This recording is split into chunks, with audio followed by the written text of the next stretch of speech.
3 தக்காளி, 3 வெங்காயம், 3 முட்டை இது மட்டும் இருந்தாலே இந்த சூப்பரான ரெசிபி பண்ணலாம். இந்த ரெசிபி பண்ணுறதுக்கு ஃபஸ்ட்டு நீங்கள் தக்காளி, வெங்காயத்தை குட்டி குட்டியாக கட் பண்ணி வச்சுக்கோங்க. உப்பு போட்டுக்கோங்க வதக்கும்போது. நிஜமாகவே சொல்கிறேங்க, எவ்வளோ மசாலா போட்டு நம்ம பண்ணுற ரெசிப்பியை விட சிம்பிளாக பண்ணுற ரெசிபி தான் சூப்பராக இருக்கும். அந்த மாதிரி ஒரு ரெசிபி தான் இது.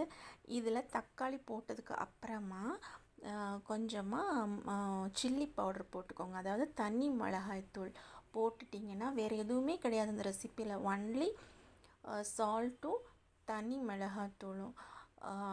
நிஜமாகவே சொல்கிறேன், வேறு லெவலில் இருக்கும். நீங்கள் சப்பாத்தி கூட, ரைஸ் கூட, தோசை கூட சாப்பிடலாம். நம்ம எவ்வளோ மசாலா போட்டு பண்ணுறதை விட இது ரொம்ப டேஸ்ட்டாக இருக்கும், சிம்பிளாகவும் இருக்கும்.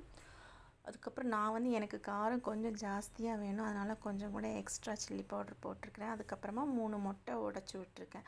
இந்த 3 முட்டையும் அப்படியே வச்சு கூட நீங்கள் மூடி வச்சு நல்லா வெந்ததுக்கப்புறம் அப்படி கூட யூஸ் பண்ணலாம். ஆனால் நான் இதில் உடச்சி விட்டுருக்கேன்.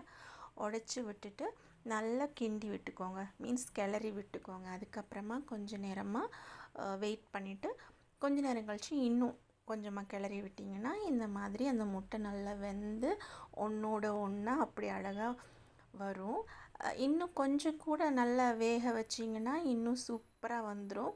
உங்களுக்கு எந்த கன்சிஸ்டன்சியில் பிடிக்குமோ அந்த கன்சிஸ்டன்சியில் நீங்கள் இறக்கிடலாம். ரொம்ப ட்ரையாக வேணும் அப்படின்னா ட்ரை ஆக்கிக்கோங்க. இல்லைன்னா நீங்கள் முட்டை வெந்த உடனே உங்களுக்கு பிடிச்ச கன்சிஸ்டன்சியில் இறக்கி சப்பாத்தி, தோசை இல்லைன்னா ரைஸ் எது கூட வேணாலும் சூப்பராக இருக்கும். இது நீங்கள் ப்ரெட்டுக்கு இடையில வச்சு சாண்ட்விச்சாக கூட சாப்பிடலாம், ரொம்ப நல்லாயிருக்கும்.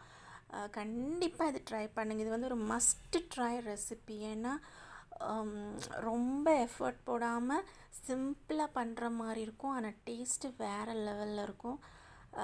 கண்டிப்பாக இதில் மஞ்சள் போடவே போடாதீங்க, மஞ்சள் போட்டிங்கன்னா டேஸ்ட் மாறிடும். ஸோ ரெசிபி கண்டிப்பாக ட்ரை பண்ணுங்கள். ட்ரை பண்ணிவிட்டு பிடிச்சிருந்ததுன்னா கமெண்ட் பண்ணுங்கள். இன்னொரு வீடியோவில் உங்களை சந்திக்கிறேன். Take care.